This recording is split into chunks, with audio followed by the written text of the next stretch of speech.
এখন রাত প্রায় 12টা।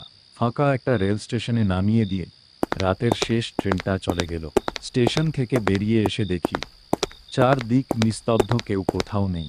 দোকানপাট সব বন্ধ, বাতিগুলো মিটমিট করে জ্বলছে। অনেক রাত হয়ে গেছে।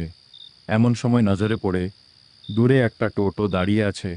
আমি এগিয়ে গেলাম টোটোর দিকে, ড্রাইভারকে জিজ্ঞাসা করলাম, দাদা শান্তিপুর যাবেন? ড্রাইভার বলল, হে যাব, উঠে বসুন। গাড়িতে উঠে বসতেই গাড়িটা সজোরে এগিয়ে যেতে শুরু করল। কিছুটা রাস্তা যাওয়ার পর হঠাৎ ড্রাইভার হর্ন দিতে শুরু করলো। আমি জিজ্ঞাসা করলাম তাকে, এভাবে বারবার হর্ন বাজাচ্ছেন কেন? কোনো উত্তর দিল না। কিছুক্ষণ পর আমার মনে হলো আমার আশেপাশে কেউ আছে, তার শ্বাস প্রশ্বাস নেওয়া স্পষ্ট অনুভব করতে পারছি। যখন আমার নজর ছায়ার দিকে গেল, আমি দেখলাম গাড়িতে আমি একা নয়, তৃতীয় একজনের ছায়া দেখা যাচ্ছে।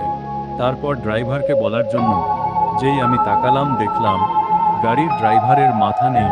আমি ভয়ে গাড়ি থেকে লাফিয়ে পড়ি। তারপর সব অন্ধকার।